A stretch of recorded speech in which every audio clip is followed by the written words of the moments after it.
Hey everybody, welcome back to All That and Then Some with Dewana. I'm Dewana, and if you're new here, welcome, welcome. I hope that you enjoy. I just want to get right to why I'm making this video. The name of this video is my Paroxysm of Rage, I believe mixed with sorrow. I don't know. I just woke up this morning and after last night and watching everything that I saw in the news and hearing Killer Mike talk and hearing another woman, I can't remember her name right now, get on, I really sat back and what's going on in this country, it really just hit me. Um, First, let me tell you what paroxysm means. Paroxysm is a noun and it means any sudden violent outburst, a fit of violent action or emotion. Uh, I had an idea for this, the name of this video. It was going to be about a relationship, I believe, or about something one of my kids did that makes me mad but makes me sad at the same time. But in these last, and I'm going to be honest, in this last 24 hours, it has really hit me the complexity of what's going on in the United States of America. And I'm going to be all the way honest.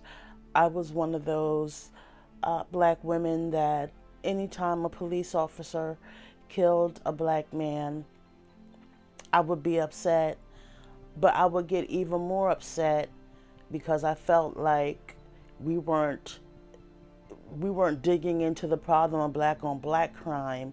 We're so much more worried about black on white crime.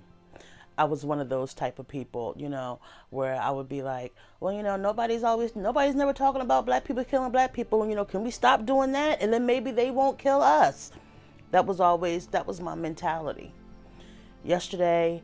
And I don't ever get on anything and make any type of post about anything that goes on in the news. I said, because to be honest, I've already told y'all this. I don't watch the news. I don't. The news they get their ratings and they get their views from propagating whatever negative connotation the world seems to love to look at, and they will blast that on TV all day and all night. So I've taken it upon myself. I stopped watching the news years ago. When I want to see something, I get on Instagram, and if it's something that's of any type of importance, I will see it on there. And that is where I saw about George Floyd's murder. And I saw a picture first, and I was like, okay. Then I watched the video. It was a whole different type of feeling. But I still had that mentality, what about black people killing black people? We have these young black men out here in gangs. We have these young black men out here who just randomly just shoot somebody. We have these young black mothers and mothers my age crying because their son, who's in their late teens, early 20s, is now dead. Let's talk about that. That's always been my mentality. But last night I saw the sister's post on Facebook. I watched Killer Mike. I've been watching little bits and pieces of things, and then God dropped a nugget in my head. And when I tell you all last night, it's like 6:30 in the morning. All last night I kept having dreams about my kids driving in cars. I just kept having dreams of them driving in cars. I don't know why. And I will wake up like, why is my kid in the car? Like, why am I keep having these dreams of my kids in cars? And before I went to sleep, I was looking at some things and just reading up on more things. And somebody on Facebook made a post that, we understand there's black on black crime. That is something that we need to deal with. But when you look at this white on black crime is coming from the people who are, they are paid. They are literally paid to protect and serve. So when you see someone who is literally paid by the state from which they are residing and working to protect and serve. And they have their foot, their leg, their knee in somebody's neck. It's unfathomable. And I just said that wrong, but I don't care. I'm trying not to cry because this has really hit a sore spot to me. I have a paroxysm of rage mixed with sorrow. I'm mad that I really haven't had a talk with my black sons and daughter. And you know why I haven't had that talk? Because in my head, I automatically feel like they know what they need to do. We've seen it so many years. So many years we've seen it. So it's come in my head. It was like, I don't have to have the talk with my kids because they know if they get pulled over by the cops, put your hands up. Make sure you say yes sir, no sir. You know, all the steps you need to take when you get pulled over by the police. So I never had that conversation. But I remember one day my son told me he got pulled over. He had some weed in the car. I believe he had scale in the car as well. And I don't know if he lost his cell phone. I can't really remember. This was a couple years ago. And he came back and told me that, you know, they got pulled over. They took him out the car. They you know, looked through all the car, found the weed, found the scale, you know. And the whole time, he wasn't even worried about none of that. He was more worried that when he got out the car, the cops were going to do something to him. He didn't care about what they found in the car. He was worried about himself and getting out the car.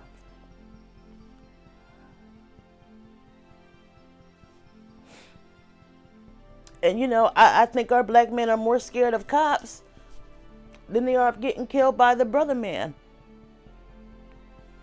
So I just wanted to make a quick video saying that I personally, I get it.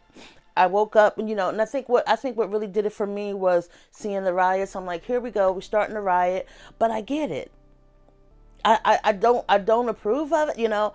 I'm not saying I agree with people rioting, but I understand why they're doing it, because it comes a time when what else is there to do? We've called for this injustice over and over and over again, and nothing is happening. So maybe if we burn down this place, I'll feel a little better. That's that paroxysm of rage mixed with sorrow. That's what's going on in our society right now. That's what's going on in these cities where people are loitering. They're having a paroxysm of rage mixed with sorrow, and they don't know how to deal with the emotions. So their way of dealing with the emotions is going out and crashing a window, going into a Target, pulling out some stuff, you know, burning down the precinct. You know, that's their way of just getting out their angst, getting out their rage, getting out their frustration of what the society is. It is 2020. When is it going to end? So I want to come on here and say, I understand. I want to come on here and say, I hope that I never, ever get a phone call saying that my sons or my daughter were gunned down or shot or brutally beat up by the people who were put in their position to protect and serve. And to hear that they asked for their mom.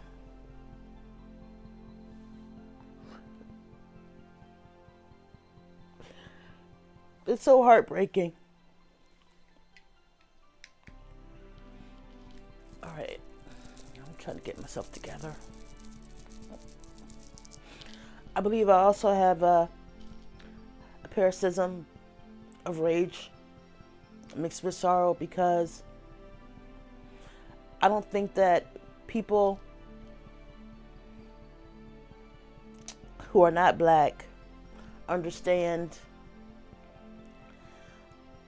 what let me just talk for me personally.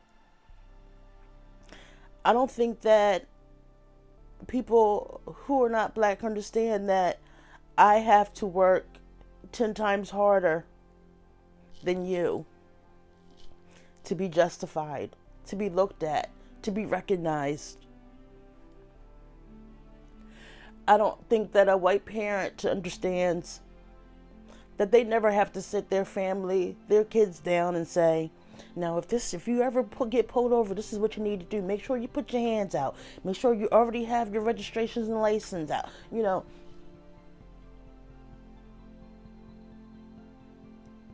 I don't think a white parent understands.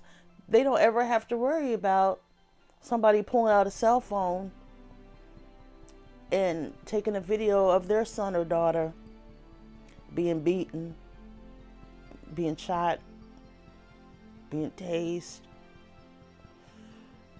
being thrown on the ground with a knee in their son or daughter's neck, and having to hear them say, I can't breathe.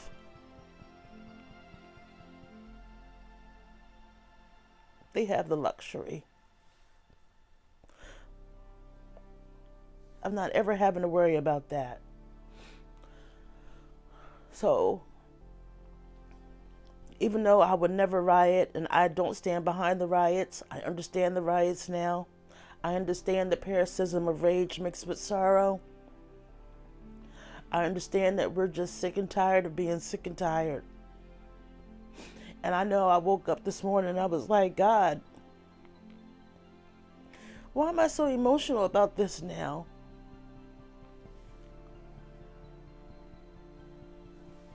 Why is this hitting me like a ton of bricks?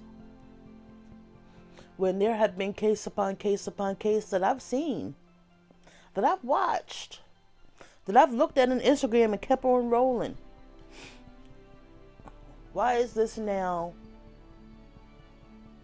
like in the front of my brain, And he said, daughter, you need to let your emotions out. And so I figured, what better way to do that than in a video?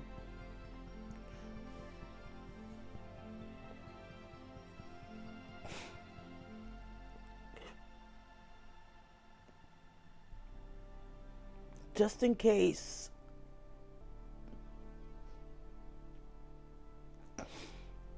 anything like this ever happens to my child.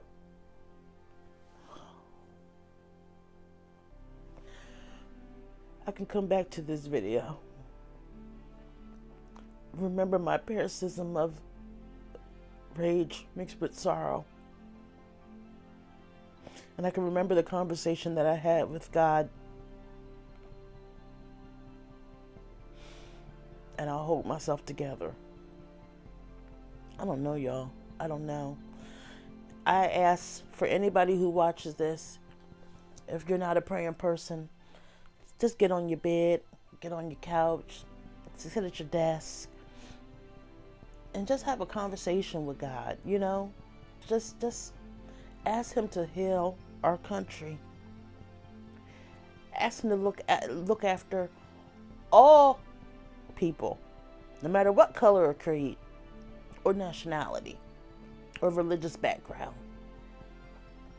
Even the ones who don't believe in you, God, touch them, cover them.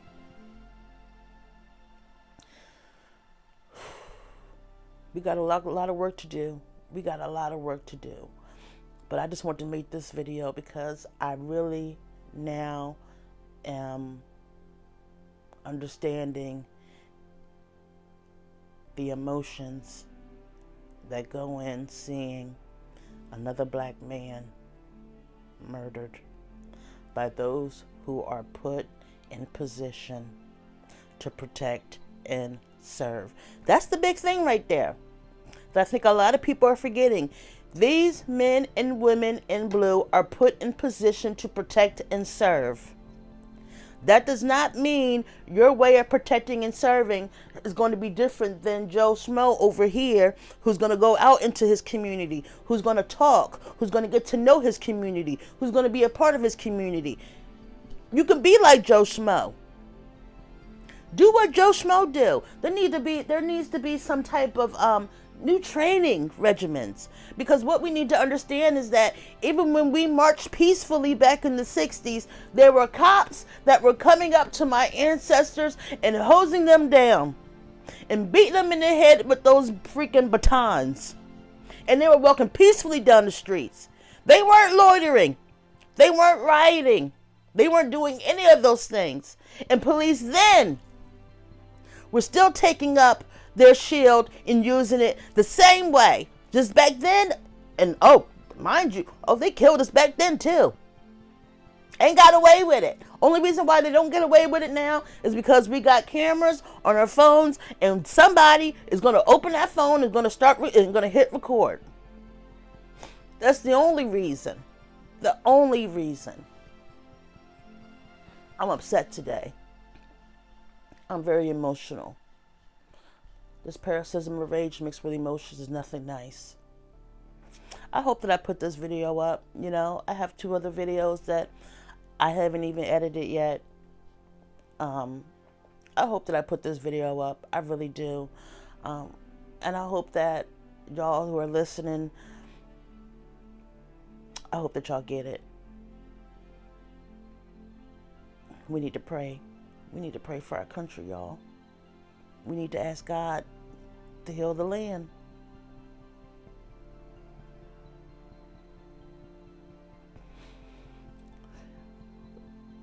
Because if not, I don't know where it's going to go.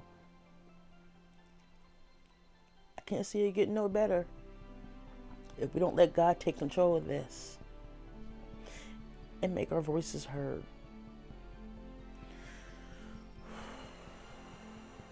That's all I got for y'all.